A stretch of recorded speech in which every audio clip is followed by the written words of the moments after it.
it was peaceful when I went down. The moment I start to light up the candle, the wind start to blow. Boom! I tell you, it's really strong wind. Until I cannot like keep the candle lit up. But we managed it, and then put down the candle, joss sticks, everything. I start to burn the paper, right? First piece of paper burn, fly. Fly, just keep flying. I burn, fly. You can see the wind blowing. Then after I finish the last piece, the wind stopped. And on the floor, everywhere else, there's no ashes at all. I'm not kidding you, that one really, wow, freaked me out, because it's like so real. And then me and my friend felt it exactly like you say, okay, let's go, because the wind just stopped. And we say, okay, let's go. And walk out. Then we went to like some 7-Eleven and cheer ourselves up a bit before I go back. I love it how you guys go to 7-Eleven and deposit all your bad energy there. Poor 7-Eleven people. Is there anyone here? What did you find? You are listening to Supernatural Confessions. I will start off with the Old Changi Hospital experience. I keep hearing people saying like it's haunted. And I was like, how haunted it is? Like really man, like that kind of thing. Then I told my friends, a few of my friends, we say, let's go and explore during the Hungry Ghost Festival. And we went there like 2+ a.m. Only 5 of us went. And one of it, he was a policeman, so he patrolled that area quite frequently so he actually knows how to go around, right? Then the rest are first timer. And then we only have like one big torchlight and then 2 mini ones. And then it was raining that night. We went straight to the one that is the 4-story, the most haunted building, right? And then when you enter the door, to the right is the stairways, and then to the left is the corridor, right? And then the corridor, on the left side of the corridors are all the old toilets. Then the right side are all the wards. So the moment when we step in, as we're about to turn to the left, the torchlight shined towards that corridor. At that point, I saw a man walking past. So the man was carrying a red water pail, wearing short sleeve shirt, checkers. I can remember very clearly, but he was not turning his head. I saw the guy didn't turn, but we just continued the journey. So I keep looking in, all the rooms are pitch black. That means there's no entrance for them to go out, and I don't see any commotion. This guy is nowhere to be seen. So then I thought 2 of my friends standing beside me, they were like shifting place. They were like walking behind me, and then after a while, I felt a finger touching my back. There's this one cold finger. I thought it was one of my friends as well because my t-shirt was a bit short. Then before we reached the last toilet, I told them, I said, let's go. I cannot already, I feel like so scared. I said, let's go. Before we turned out, the first guy was the policeman. He was shining the torchlight towards the other side, and then he said something like, there's 2 men in front in Hokkien. But again, we promised we are not going to ask anything. So we just slowly walk out, you turn out, and then go out to the car. In the car, it was so tense, the whole feeling like nobody can talk until we reached the Changi Village coffee shop.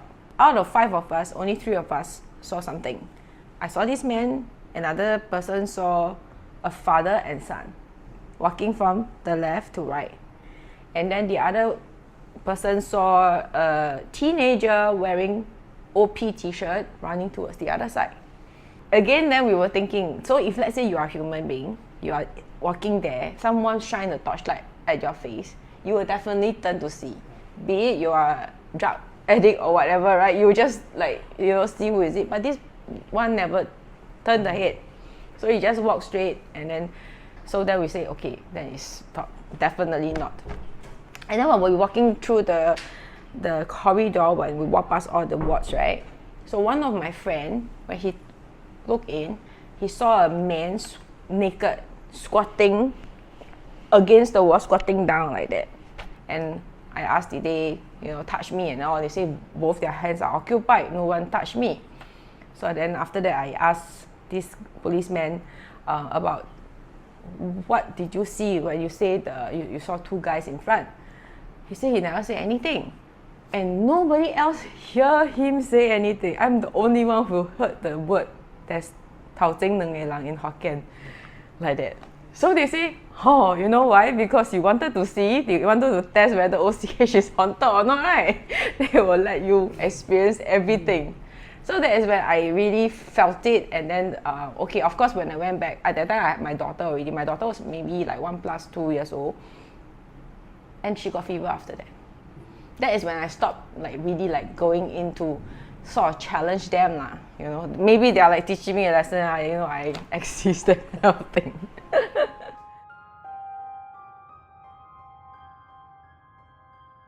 Yeah, another incident was at this Walkup Apartment. It was at Kim Kiat area, but near the Balestier site. Okay, so it's those Walkup Apartment. There's like back lane. It's like a shop house kind of thing. I lived there for maybe a year plus, but 2 incidents happened to me. My unit was actually just next to a lift, so-called lift lobby lah. So the whole level probably have 6-7 units, but it's very small, like cozy setup. So it's like everybody can see everybody kind. Okay, so I usually sleep late, and I usually was not curious as well. But I don't know why that day, I hear some noises at the lift lobby, like someone was waiting, and it was like maybe 2-3 a.m. I was still not sleeping. And I don't know why, I was just curious, and I went to look at the peephole. In front of my door, there's actually a dry riser. Next to the dry riser, I saw a little girl. Her face is facing that side, so it's like side facing me when I'm at the door looking, right? And it's in the dark lah, so like shadowed. I didn't see her face. Next day, I went to ask the housekeeper. There's actually a housekeeper looking after the place. And I asked, hey, there's new family moved in, is it? How come I saw like kids and stuff? He said, no, this level got no kids at all. Then I started to think, okay. So that is when, you start to connect the dots lah, like, okay, this is the spirit. So maybe I would share some of my personal stories as well. So I used to go fortune telling. So this guy, he used Chinese tarot card, kinda. So quite accurate lah. But then there's one time I went there, and it's after this incident. I went to him, and then he asked me, are you missing your kids a lot and stuff? Because I was divorced and I was not living with my kids for a period of time. I say, I miss them always, like, like nothing extra or whatever. Then he say, there's a kid spirit outside. That time I really freak out. Then after I said, then I told him, okay, I don't know if I can share, but if you can, I aborted before when I was younger. So then I told him the truth. Then he said, okay, maybe that's the spirit asking you for something, Then after that, somehow my auntie told me, my auntie is a Buddhist, so she started to tell me, like, you need to how to them, go do prayers for them, let them rest in peace and stuff. So I did that. And I remember, I think this guy, the master, he told me, you go to the Guan Yin Miao, the temple at, the Bencoolen Street there. Go there, pray, and then walk 1 round.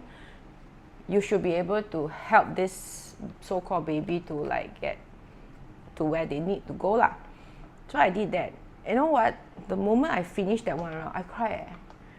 Like, just the tear just come out. And it's not something that I control in my mind, no. It's just a very sudden thing, because, so many people, I wouldn't want to cry, but the thing is like, boom, like you feel like this thing is gone from me, like, okay, it has found like a resting place, some kind of thing.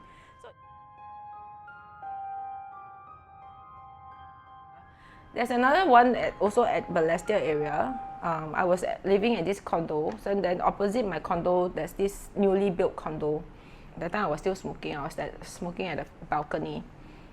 Then I was looking over. It's not too far away, probably 30-40 meters. And then I saw this man-looking figure wearing I can remember very clearly, a blue polo t-shirt with red collar. It feels like those aircon service company, the uniform, but it's outside of the window with a head and the head is looking in the window. So it's like the body is floating out. And there's no leg. And I swear I really checked whether is it a t-shirt just hanging there, people like drying the uniform, but definitely there's a head. I look and I'm like that. Then I like, okay. You're telling me there is a half body floating, no legs, outside of the ledge, in mid-air, looking into the window, and you saw that from your balcony. Yeah. But I was not scared. Oh my God.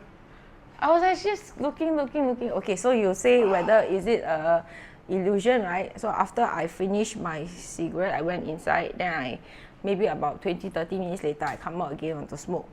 It's gone. Did someone die there? No, I don't know.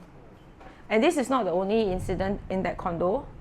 Another time, different day. So there are a few units lit up. Like, so I thought maybe some of the owners want to move in earlier. As this one particular unit is a bigger balcony, I saw like a maid-looking lady, short, and very clearly short curly hair, wearing a white t-shirt and a Bermuda, standing at the balcony, looking out this time, but she's standing inside. So inside the unit is lit up, brightly lit up, but she's standing like in the balcony, so it's darker outside, right? She stand and look out, and she was not moving. So I was also thinking whether is it a mob or something. You know, sometimes it's like, you know, your eyes play tricks. So I keep staring, and then she's standing so straight, not moving at all. No human being can stand so straight for so long. Again, after I went in, come out, not there anymore.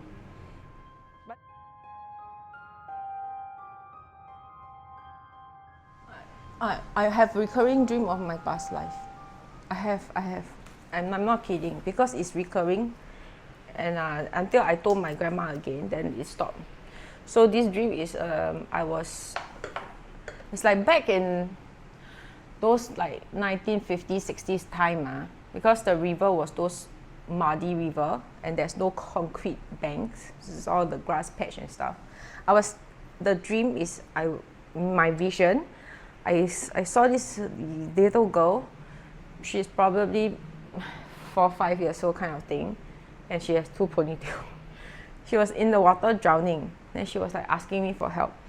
But because this life now I cannot swim, and I don't dare lah. So I was not able to help her. And then she got washed away. Dead lah, okay. The next scene is at a modern hospital. And in the hospital, my point of view is I'm standing at this end of the corridor, towards the end of the corridor, that the other side is like another corridor going to the emergency ward. And there's this woman being pushed on the bed, going to the emergency ward. And she was not lying down, she was sitting 90-degree upright, looking at me, pointing at me, saying to me, 你害死我的女儿 in Chinese. And she's my mother's face. Every time this thing, boom, then I just wake up. And it's recurring. It happened to me when I was like 7, 8, 9 years old, that kind of age. So it's impossible I'm making it up. It's only like when I'm older now, then I start to like connect the dot on what could happen. First of all, I don't dare to swim until now. I learned swimming before, but I just have phobia. So it could be because of the past life that I did not save this girl, and I have this trauma of not that I don't dare to swim, and also because I owe like a favor of the girl, like my mother become my mother. This life, me and my mother's relationship is not that good. Like I really don't feel good. You're getting a Is anyone here? What did you find? You are listening to Supernatural Confessions.